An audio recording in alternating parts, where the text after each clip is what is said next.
हाँ जी, नमस्कार। व्यक्तिगत भिन्नताएं पढ़ रहे थे। व्यक्तिगत भिन्नताओं में क्या क्या पढ़ा हमने? सबसे पहले हमने क्या पढ़ा था? व्यक्तित्व। उसके बाद बुद्धि। उसके बाद तीसरा टॉपिक चालू होगा आज। टॉपिक का नाम क्या है? समायोजन। बोले तो एडजस्टमेंट। एडजस्टमेंट, अब ये जनरली हम जो यूज में लेते हैं तो एडजस्टमेंट किसे कहते हैं, ये सवाल हमारे सामने सबसे पहले उठता है कि एडजस्टमेंट किसे कहते हैं। एडजस्टमेंट वो है जो हमारे मानसिक रूप से जो हमें परेशान करती हैं जो समस्याएं। एक होती है शरीर की चोट, कोई एक्सीडेंट वगैरह हो जाए, शरीर पे चोट लग जाए, वो होता है शरीर का दुख। एक होता है मन का दुख। मन का दुख जिसे हम साइकोलॉजिकल डिसीज की श्रेणी में रख सकते हैं। अगर किसी आदमी के अंदर एडजस्टमेंट नहीं होगा तो वो साइकोलॉजिकल डिसऑर्डर का शिकार हो जाए, है ना। तो ये कैसे कैसे काम करती है? जैसे हमारे शरीर में एक वो होता है ना, डिफेंस मैकेनिज्म, रोग प्रतिरोधक क्षमता होती है ना शरीर के अंदर। उसी प्रकार जो ये साइकोलॉजिकल डिसीज हैं इनके जो खिलाफ होता है वो होता है एडजस्टमेंट। ये इसी का डिफेंस मैकेनिज्म होता है, ठीक है। कोई भी तरीके से हम किसी भी मनोवैज्ञानिक जो मनोरोग के विकार होता है उसको हम दूर करने या किसी को फिट करने के लिए हम क्या करते हैं? एडजस्टमेंट, ठीक है। एडजस्टमेंट की सामान्य परिभाषाएं हैं, 4 परिभाषाएं लिखी हैं सामने आपके। बोरिंग और लैंगफील्ड। बोरिंग और लैंगफील्ड ने क्या बताया? समायोजन व्यक्ति की आवश्यकताओं तथा उनकी पूर्ति करने वाली परिस्थितियों में संतुलन का प्रयास करता है। ये क्या बता रहे हैं? जो व्यक्ति की कोई आवश्यकताएं हैं, जैसे आपकी आवश्यकता क्या है आज की डेट में? नौकरी लगना। तो जो नौकरी लगना जो आपकी आवश्यकता है, अगर वो पूरी नहीं होती है, आप फेल हो जाते हैं परीक्षा में, नौकरी लगने की जो आपकी आवश्यकता है वो पूरी नहीं होती, तो जो उसका दर्द होता है, जो उसका दुख होता है, उसे दूर करने के लिए क्या करेगा? आपका जो डिफेंस मैकेनिज्म है ना, जो वो एक्टिव होके उस बात को किसी भी तरीके से एडजस्ट करेगा। तो एडजस्ट के वो तरीके कौन कौन से हैं उनके बारे में पढ़ेंगे, और ये क्या होता है आप समझ ही गए, ठीक है। मन के जो विकार उत्पन्न होते हैं मन में, उनको दूर करने के लिए, उन परिस्थितियों में एडजस्ट करने के लिए, फिक्स करने के लिए, ठीक है। व्यक्ति समायोजन व्यक्ति की आवश्यकताएं बताई दी, नौकरी, उनकी पूर्ति करने वाली परिस्थितियों में संतुलन। जो भी परिस्थितियां हैं जिनमें उन आवश्यकताओं की पूर्ति होगी, या तो वो पूर्ति हो जाएगी, अगर नहीं होगी तो उसका डिफेंस मैकेनिज्म काम करके उसकी क्षति पूर्ति करने की कोशिश करेगा। उसी को हम क्या बोल रहे हैं? एडजस्टमेंट। ये किसने कहा था? बोरिंग व लैंगफील्ड ने। उसके बाद कुप्पुस्वामी ने बताया एडजस्टमेंट वो है जो हमें प्रसन्नता देता है। हमें किसी बात का हमने किसी लड़की को प्रपोज किया, ठीक है। अगर हमने किसी को प्रपोज किया, उसने हमें रिजेक्ट कर दिया, अगर वो हमें रिजेक्ट करेगी तो क्या होगा? दुख होगा, खुशी तो होगी नहीं। तो उस दुख को एडजस्ट करेंगे हम तो हमें क्या होगा? खुशी मिलेगी ना। तो ये इन्होंने बताया बेसिकली जो है संवेगात्मक जो तनाव और दबाव होते हैं ना, उनको एडजस्ट करके हमें क्या मिलता है? प्रसन्नता, खुशी मिलती, ठीक है।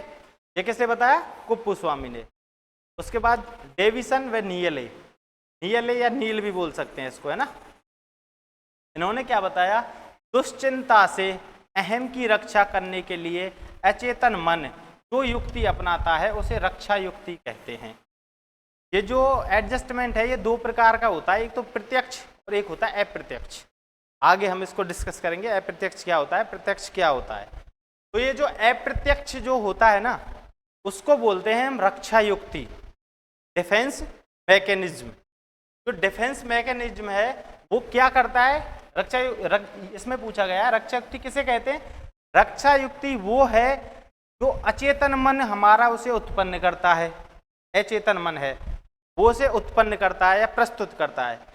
जो वो उत्पन्न किया अचेतन मन ने, उसका प्रयोग कौन करता है? अहम, ईगो।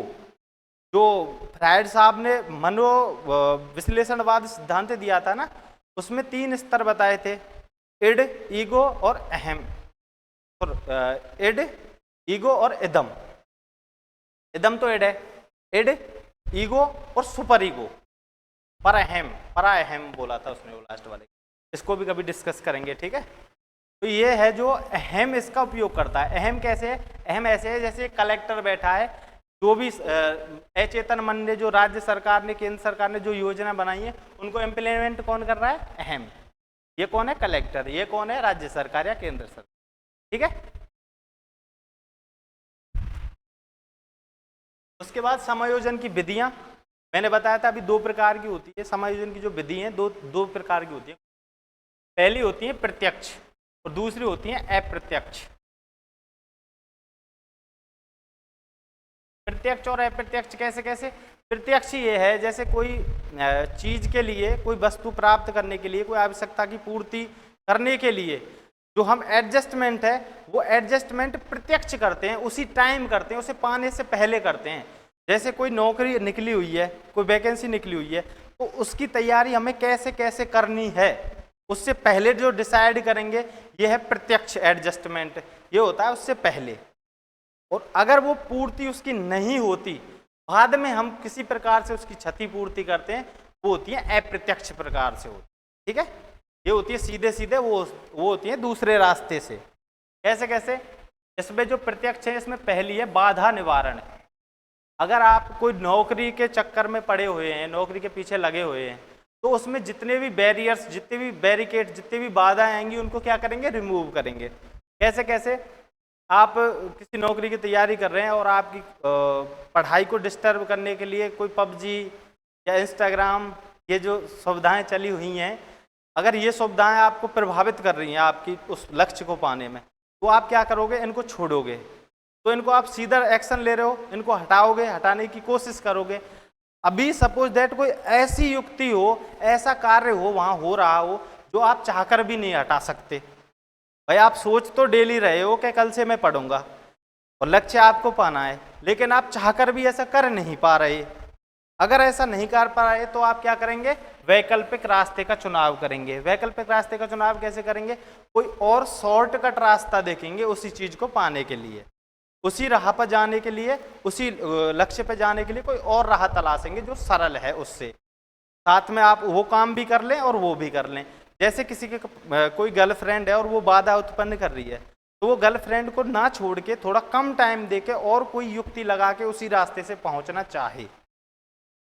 अगर आपको लग रहा है इससे भी पहुंचना मुश्किल है, मुश्किल क्या, नामुमकिन सा ही है इससे भी पहुंचना, तो क्या करेंगे? आप लक्ष्यों का प्रतिस्थापन करोगे। पहले आप RS की तैयारी कर रहे थे, अब आप 3rd ग्रेड की तैयारी करोगे। उसके बाद अगर यहाँ भी नहीं सिस्टम बैठता है तो आप 4th क्लास की तैयारी करोगे। अपने लक्ष्यों को प्रतिस्थापित करोगे, क्योंकि साथ साथ मिलना मुश्किल है, इसलिए आप क्या करोगे? लक्ष्यों को प्रतिस्थापित करोगे। उसके बाद होता है विश्लेषण का निर्णय। विश्लेषण का निर्णय क्या है? ये तीनों जो ऊपर की परिस्थितियां हैं, इनका आराम से बैठ के आप एक आकलन करोगे उससे पहले, जो कोई परीक्षा वगैरह आपको देनी उससे पहले, और निरीक्षण करके जो भी सही लगता है उसे आप चुनोगे। ये 4 होती हैं प्रत्यक्ष विधि। प्रत्यक्ष विधि या प्रत्यक्ष तरीका या प्रत्यक्ष प्रकार। अब एग्जाम में क्या है? एग्जाम में सीधा सीधा क्वेश्चन आता है, समायोजन की विधियां या तरीके या प्रकार कितने हैं? 2, प्रत्यक्ष और अप्रत्यक्ष। सीधा है। प्रत्यक्ष में अगर यह है प्रत्यक्ष विधि कौन सी है या नहीं है, और आपको ऑप्शन आ जाए, ऑप्शन में 3 आ जाए और एक आ जाए प्रतिगमन, तो प्रतिगमन किस में आएगा? अप्रत्यक्ष में। वो हम आगे पढ़ेंगे। अगर इन 4 के अलावा कोई और है तो वो क्या है? अप्रत्यक्ष। ठीक है, याद रख लेना इन 4 को। अब ये अप्रत्यक्ष हैं, ये थोड़ी इंपॉर्टेंट हैं, इन्हीं में से क्वेश्चन आते हैं, हर बार 1-2 क्वेश्चन इनमें से आते हैं। अप्रत्यक्ष विधियां, अप्रत्यक्ष विधियां, रक्षा युक्तियां, डिफेंस मैकेनिज्म, इन्हीं को बोलते हैं। उन्होंने पहले बताया था ना, अभी परिभाषा पढ़ी थी, रक्षा युक्तियां किन्हें कहते हैं? रक्षा युक्तियां उन्हें कहते हैं कि कोई चीज हम प्राप्त करना चाहते हैं, वो नहीं मिली, अब उसके स्थान पे हमारे मन की संतुष्टि के लिए हम जो भी कुछ करते हैं, तर्क देते हैं या रास्ता चेंज करते हैं, कुछ भी करते हैं, तो वो क्या है? एडजस्टमेंट या एडजस्टमेंट का अप्रत्यक्ष प्रकार है वो रक्षा युक्तियां या डिफेंस मैकेनिज्म। ठीक है, इनमें सबसे पहली रक्षा युक्ति है नकारना या डिनायल। ये क्या है? अप्रिय वास्तविकता है जो जो वास्तविकता वहाँ है वो अप्रिय है। अप्रिय बोले तो पसंद नहीं है, तो अप्रिय वास्तविकता है, उससे हम जानबूझकर किसी बात को अनदेखा कर देते हैं। जो वो बात है जो अप्रिय वास्तविकता है उनको उसका हम क्या अस्वीकरण करते हैं और उसको हम क्या करते हैं जानबूझकर अनदेखा कर देते हैं। इसका सबसे बढ़िया एग्जाम्पल ये है, आप घर में जैसे सो रहे हैं, सुबह के टाइम पे आप सो रहे हैं, आपको घर वाले जगा रहे हैं, तो उन्होंने एक आवाज़ लगाई तो आप बोलते हो या जगे हुए हो लेकिन बोलते नहीं हो ना, जान के नहीं बोलते हो, अलार्म के साथ करते हो ये एडजस्टमेंट आप, क्योंकि वो आपके सुख में बाधा दे रहा है। आपको चाहिए सोना, सोना आपका सुख है, तो उसमें बाधा उत्पन्न कर रहा है ना वो, तो अलार्म बज रहा है या कोई आवाज़ लगा रहा है, तो आप जानते हुए कि आवाज़ हो रही है उसको अनदेखा कर दोगे, उसको सुनोगे नहीं, अनसुना, इधर से सुना इधर से निकाला। ये कौन सा है? नकारना। इसका एक और बहुत बढ़िया एग्जाम्पल, नकारना वही है जो मना करना कहते हैं, जिसको हम ना करना। ना करने के तरीके अलग अलग हो सकते हैं। जैसे आप किसी लड़की को जाके कोई प्रपोज करो और आपने उसको प्रपोज किया, तो लड़की को आपने जाके डायरेक्ट फूल दिया और प्रपोज किया कि आई लव यू, तो लड़की क्या कर सकती है बदले में? भाई उसको अस्वीकार हो आप, उसे आपसे प्रेम नहीं है और आपको है, एक तरफा प्रेम है आपका, तो आपने किया क्या? प्रपोज। और लड़की नकारने के लिए क्या क्या कर सकती है, कौन कौन से तरीके का इस्तेमाल कर सकती है? भाई गाल पे चांटा भी लगा सकती है, वो किसी से शिकायत भी कर सकती है आपकी, या वो सीधा सीधा मुंह पे ये भी कह सकती है कि आप शीशे में मुंह देखा है अपना, कुछ भी कह सकती है ना। तो सबसे बढ़िया जो एडजस्टमेंट का, जो नकारने का जो तरीका है, रक्षा युक्ति है, जो अप्रिय है वो वास्तविकता उसको, लेकिन उसको क्या करना है? डिनाइल। तो वो क्या करेगी? नहीं तो मुंह बनाएगी, नहीं कुछ बोलेगी, नहीं कुछ सुनेगी। आपने कुछ भी कहा वो इधर से सुना और इधर से निकाला और सीधे अपने काम में लग गए। ये क्या है? नकारना। ठीक है। उसके बाद है पलायन। अभी जैसे इसमें ये भी हो रहा था ना, जब घर वाले जगा रहे थे सुबह, तो आपने क्या ये कहते हैं ना कि सोए हुए को जगाया जा सकता है, जगे हुए को नहीं जगाया जा सकता। इसीलिए कहते हैं कि अगर जगे तो आप हुए हो, आपको पता तो है कोई आवाज लगा रहा, लेकिन आप डिफेंस मैकेनिज्म का प्रयोग करके, रक्षा युक्ति का प्रयोग करके, एडजस्टमेंट का प्रयोग करके आप क्या कर रहे हो? उसको बात को अनसुना कर रहे हो जान के। ठीक है। और इस अगले वाले में क्या है? पलायन है। उस स्थिति को आप देख ही नहीं रहे, कष्टप्रद परिस्थिति का सामना न करना या छिप जाना। अगर उसी एग्जाम्पल में इस चीज को हम देखें, जो वो मैंने लड़की को प्रपोज करने वाला उदाहरण दिया था ना, उसी उदाहरण में अगर हम इस स्थिति को फिट करके देखें, तो लड़की क्या करेगी?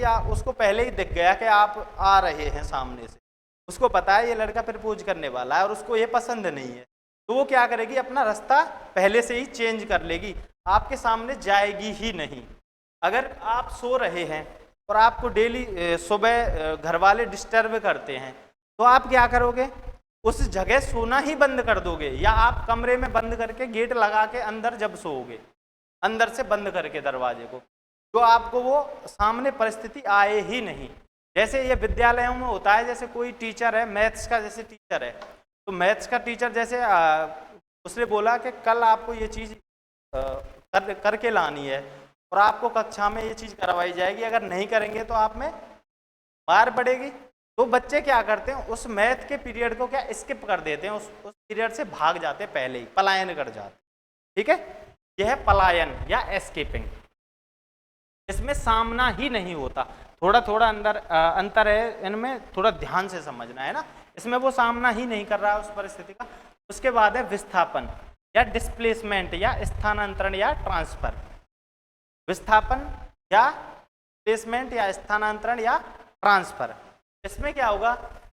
ये 3 प्रकार का होता है जो विस्थापन है। इसमें पहला विस्थापन कौन से प्रकार का है? पहला विस्थापन ये है जहां आपका जोर ना चले, वहां का जो कष्ट है, वो दुख है, उसको आप किसी निर्दोष हो या दोषी हो उस पे निकाले जो आपसे कमजोर है। भाई आपको टीचर ने मारा, आप क्लास में हो, आपने कोई गलती की, आपको टीचर ने मारा, आपको डिसएडजस्टमेंट हुआ ना, एडजस्टमेंट नहीं हुआ उस चीज़ का, तो आप उसको अपनी एडजस्ट करने की कोशिश करोगे ना। जो गुस्सा वगैरह जो आ रहा है, एग्रेशन है, उसको कैसे करोगे आप? उसको आप, कोई आपसे कमजोर होगा उसे मार के, जैसे कोई कुत्ते में पत्थर मार के आप उसको संतुष्ट कर सकते हैं। जैसे इसका एक उदाहरण आया हुआ है परीक्षा में, बड़े भाई द्वारा पीटे जाने पर लड़के का कुत्ते को मारना। किसी लड़के को उसके बड़े भाई ने मारा, वो बड़े भाई पे उसका जोर चल नहीं सकता, तो वो क्या करेगा? कुत्ते को मार सकता है। वो जो छोटा भाई है वो कुत्ते को मार सकता है। इसी प्रकार माता पिता ने मारा किसी को, बड़े लड़के को, तो बड़ा लड़का छोटे लड़के को मार रहा है। सास बहू के झगड़े में अक्सर ये दिखाई देता है। सास बहू के झगड़े में ये कैसे दिखाई देता है? सास बहू के झगड़े में ऐसे दिखाई देता है कि जैसे सास ने बहू से लड़ाई की, बहू सास के सामने मुंह पे कुछ नहीं बोल सकती, तो वो क्या करेगी? कमरे में जाके बच्चों को, अगर कोई भी छोटी मोटी गलती करेगी तो बच्चों को मारेगी, हाथ उठाएगी बच्चों पे। तो वो अपना जो एडजस्टमेंट है वो कर रही है। तो रक्षा युक्ति का प्रयोग करके जो मानसिक जो तनाव और पीड़ा होती है उससे बचने के लिए वो कुछ डिफेंस मैकेनिज्म का प्रयोग कर रही है। जैसे सास बहू की लड़ाई हुई, बहू गुस्से में वहां से गई, उससे कुछ नहीं बोला, और रसोई में से बर्तनों की आवाज आ रही है, आती है ना जोर जोर से, तो वो क्या है? वो एडजस्टमेंट कर रही है अपने को, एग्रेशन का। ठीक है। उसके बाद दूसरा है माता पिता द्वारा डांटने पर बच्चे का खेलने चले जाना। ये आपको प्रतिस्थापन जैसा लग रहा हो, पलायन जैसा लग रहा होगा, तो ये है क्योंकि बच्चा कहाँ जा रहा है? खेलने। लेकिन इसमें बहुत माइनर अंतर है, इसको थोड़ा ध्यान से अगर आप देखोगे तो इसमें एक अंतर है। इसमें माता पिता द्वारा डांटने पर, पहले माता पिता उसको डांट रहे हैं, उसके बाद वो वहां से भाग के जा रहा है। और ऊपर वाले में क्या हो रहा है? जो कष्टप्रद परिस्थिति है, जो माता पिता डांटते उनके सामने ही नहीं आ रहा, तो उन्होंने डांटा ही नहीं। ठीक है, इसमें थोड़ा सा अंतर है, इसको बड़ी बारीकी से देखना है ना। और इसी का तीसरा ये भी है, ये पॉजिटिव वे है, ये तो नेगेटिव हो गए दो। पॉजिटिव ये है किसी निसंतान महिला के, जिस संतानहीन महिला का पड़ोस के बच्चों से प्रेम करना। ऐसी कोई महिला जिसके कोई संतान नहीं है खुद की, तो वो क्या करती है? पड़ोस में जो बच्चे होते हैं उनसे बहुत ज़्यादा प्रेम करती है। ये भी उस महिला का जो दुख है, मानसिक पीड़ा है, उससे बचने के लिए एडजस्टमेंट है। ठीक है, रक्षा युक्ति का, डिफेंस मैकेनिज्म का वो उपयोग कर रही है। इस रक्षा युक्ति को क्या बोलेंगे? विस्थापन या स्थानांतरण या ट्रांसफर। उसके बाद है प्रक्षेपण या प्रोजेक्शन। ये क्या है? अपनी जो विफलताएं हैं तो उनका दोष है जो दूसरों पे मढ़ना। इसका सीधा सीधा उदाहरण, नाच न जाने आंगन टेढ़ा। स्वयं विफल हो रहे हो, जैसे किसी बच्चे ने कोई नौकरी की कोई परीक्षा दी और वो फेल हो गया। अब उस बच्चे से पूछा गया कि भाई तू फेल कैसे हो गया, तो वो बच्चा बोल रहा है जो पेपर था वो आउट ऑफ सिलेबस आया था। अगर वो ये बोल रहा है तो वो कौन सा डिफेंस मैकेनिज्म का उपयोग कर रहा है? प्रक्षेपण, प्रोजेक्शन का। वो अपनी गलती को किसी दूसरे पे क्या कर रहा है? प्रक्षेपित कर रहा है। ठीक है, तो दिक्कत समझ में आ रही है? सही। यहाँ क्या कर रहा है? अपनी गलती खुद ने की, उस गलती का वो क्या कर रहा है? किसी दूसरे पे प्रक्षेपित या आरोपित कर रहा है। उसके आगे अंतःक्षेपण। अंतःक्षेपण क्या है? इंटरजेक्शन। इंटरजेक्शन ये है दूसरों के दुखों को खुद महसूस कर पाना। दूसरे बच्चे कोई परेशानी, किसी और को कोई परेशानी हो रही है, उस परेशानी को खुद महसूस कर पाना। ये बोलना जैसे किसी का कोई जैसे किसी के रिलेटिव की कोई डेथ हो जाए तो वो बहुत दुखी है, वो तो रियल में दुखी है। अब उस दुख को स्वयं ऐसे प्रदर्शित करना कि मुझे भी उस चीज का दुख उतना ही है जितना आपको है। किसी दूसरे की चीजों को अपने ऊपर लेना, ये क्या है? अंतःक्षेपण। और अपनी चीजों को, अपनी गलतियों को, अपने दोषों को किसी और पे डालना, ये क्या है? प्रक्षेपण, प्रोजेक्शन। ठीक है। के बाद है औचित्यकरण या युक्तिकरण या रैशनलाइजेशन। इसमें क्या होता है? इसमें बोला जाता है अंगूर खट्टे हैं, ये तो है नेगेटिव।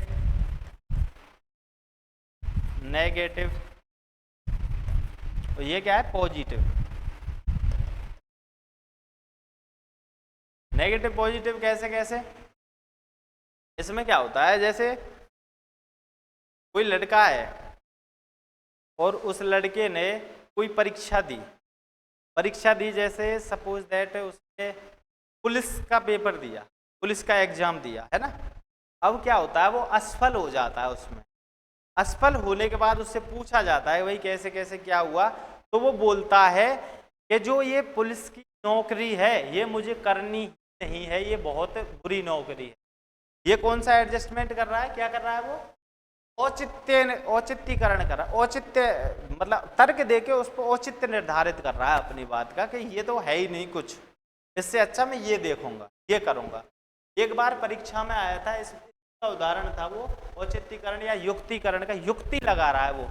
इसका उदाहरण कौन सा आया था, किसी लड़के का बीएड में सिलेक्शन नहीं होता है, प्री बीएड में, और वो लड़का बोलता है कि टीचर बनना मेरे पसंद ही नहीं है, मेरे को टीचर बनना मुझे है ही नहीं, टीचर अच्छी नहीं लगती, टीचर की जो जॉब है मुझे, उसने ये दिया। तो ये किसका हो गया, औचित्यकरण या युक्तिकरण का। उसके बाद दूसरा, ये नेगेटिव साइड हो गई इसकी। इसी की पॉजिटिव साइड ये है, कोई भी चीज़ जो हमारे पास अवेलेबल है, जो हमें मिल गई, उसे ही सर्वोपरि बताना। जैसे कोई आदमी मतलब किसी के पास बहुत कम पैसे वाली कोई नौकरी हाथ लग जाए और वो बोले कि ये सबसे बेस्ट नौकरी है, इसमें आनंद ही आनंद है। अपनी जो उसके पास अवेलेबल है जो चीज़, उसी को बेहतर बताना, उसी को अच्छा बताना। ये कौन सा हो गया, नींबू मीठे हैं, ये वाला पॉजिटिव साइड हो गई। किस, औचित्यकरण। युक्तिकरण दो प्रकार के हैं ना, नेगेटिव और पॉजिटिव। नेगेटिव में क्या होगा, जो चीज़ उसको मिली नहीं उस चीज़ को बुरा बताएगा, और पॉजिटिव में क्या होगा, जो चीज़ उसको मिल गई उस चीज़ को क्या बताएगा, अच्छी, सबसे अच्छी वही है जो उसके पास है। ये हो गया औचित्यकरण, युक्तिकरण या रैशनलाइजेशन। उसके बाद क्षतिपूर्ति या कंपनसेशन।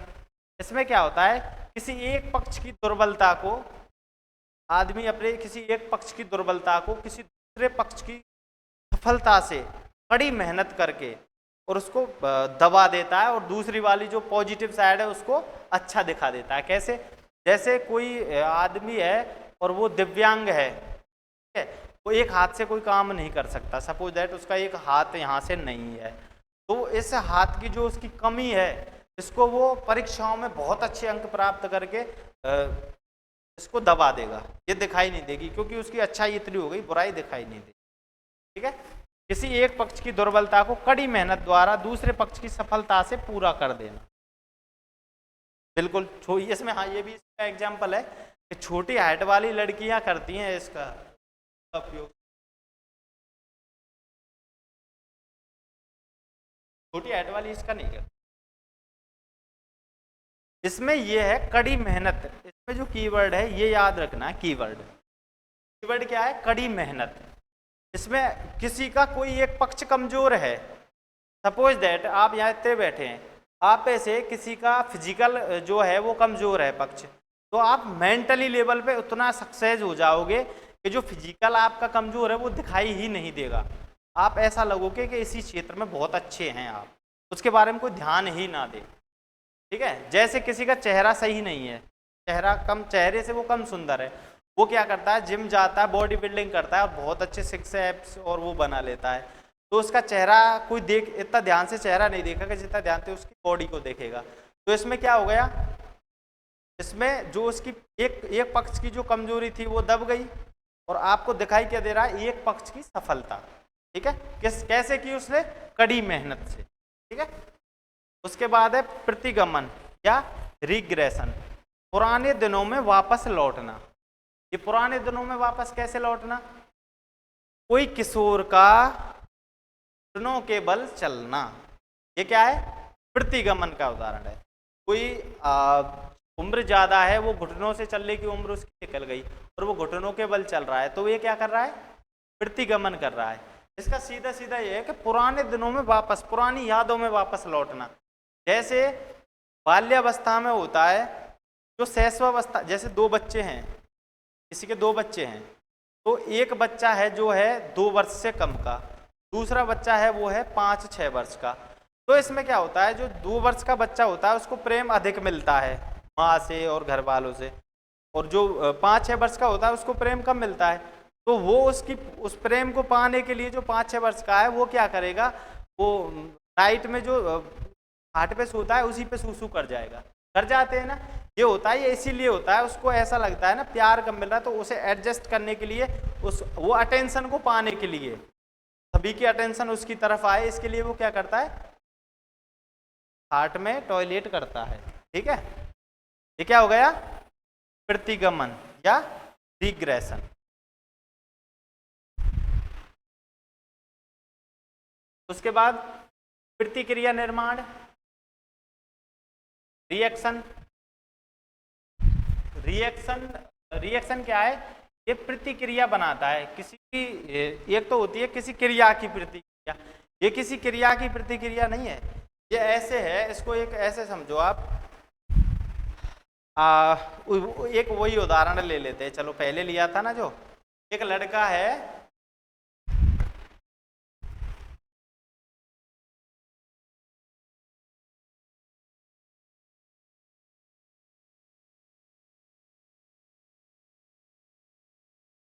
कौन है ये,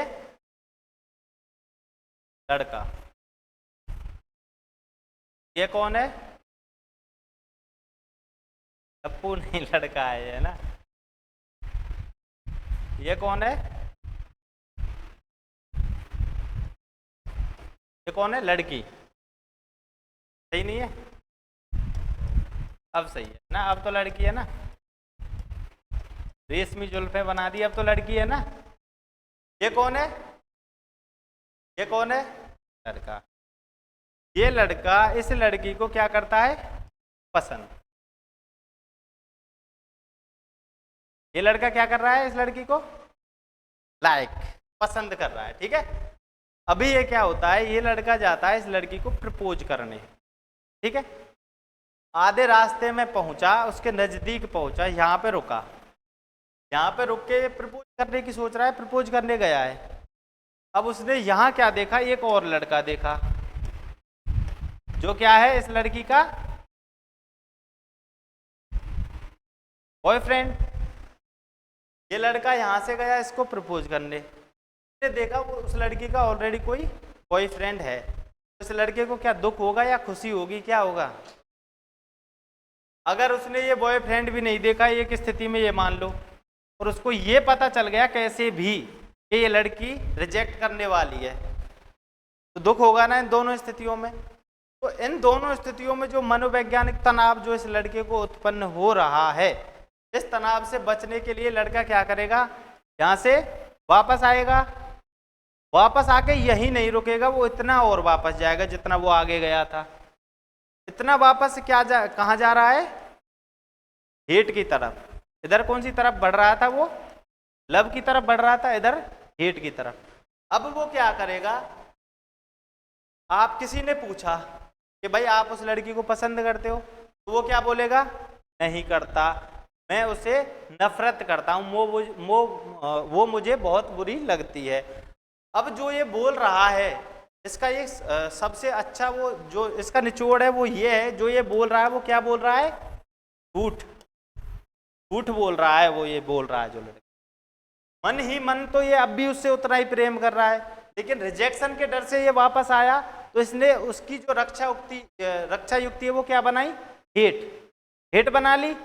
तो जो ये प्रक्रिया यहाँ हुई, इस प्रक्रिया को हम क्या बोलते हैं, इस प्रक्रिया को हम क्या बोलते हैं, रिएक्शन मेकिंग, प्रतिक्रिया निर्माण। जो हम कोई एक्शन लिया नहीं, उसी से पहले उसके लिए कोई प्रतिक्रिया निर्मित कर ली हमने, ये क्या है, प्रतिक्रिया निर्माण या रिएक्शन। इसका बहुत अच्छा एग्जाम्पल एक ये भी है, तुम इतना क्यों मुस्कुरा रहे हो, कोई गम है क्या जिसे तुम छिपा रहे हो, ये इसी का एक बहुत अच्छा एग्जाम्पल है। कैसे कैसे, कोई बहुत ज़्यादा मुस्कुरा रहा है, हद से ज़्यादा मुस्कुरा रहा है, और वो अंदर से हो सकता है इतना जितना वो मुस्कुरा है उतना ही खुशी है क्या, वो कन्फर्म है क्या, ये नहीं है ना, ज़्यादातर केस में ये होता है ना, वो उतना ही दुखी है। तो वो हंस रहा है, वो क्या कर रहा है, प्रतिक्रिया निर्माण कर रहा है, किससे बचने के लिए, मानसिक दुख से बचने के लिए। ठीक है, समझ में कोई दिक्कत में तो बिल्कुल नहीं हुई होगी। उसके बाद दमन या रिप्रेशन, इसमें क्या होता है, दमन, दमन जानते हो, दबाव, दबाते हैं किसी चीज, कैसे दबाते हैं। इस पे फ्रायड साहब का एक स्टेटमेंट है, एक परीक्षा में आया है एक बार, है ना। फ्रायड साहब ने क्या बताया, कष्टप्रद स्मृतियां व इच्छाओं का स्वतः बहिष्कृत होकर अचेतन मन में चले जाना। कोई भी ऐसी स्मृति, कोई भी ऐसी यादें या इच्छाएं जो अपने आप अचेतन मन में चले गई, तो वो क्या हो गया, दमन हो गया। ये जो दमन है ये यही नहीं रुकता, इसमें क्या होता है, जो वो स्थितियां जो अंदर गई हैं, जो स्मृतियां अंदर गई हैं, वो जब कभी भी, क्योंकि अचेतन मन में जो भी बात जाती है वो कभी भी वापस बाहर आ सकती है, तो उसका क्या होगा, वो कभी भी बाहर आ सकती है और कभी भी बाहर आके तहलका मचा सकती है ना वो स्थितियां। वो कैसे कैसे होता है, ये स्वतः होता है। आपने किसी से प्रेम किया, ठीक है, आपकी प्रेमिका ने क्या किया, आपको छोड़ दिया। आपने किसी से प्रेम किया, आपकी प्रेमिका ने आपको छोड़ दिया। अब उसकी जो स्मृतियां हैं वो कैसी हैं, कष्टप्रद हैं।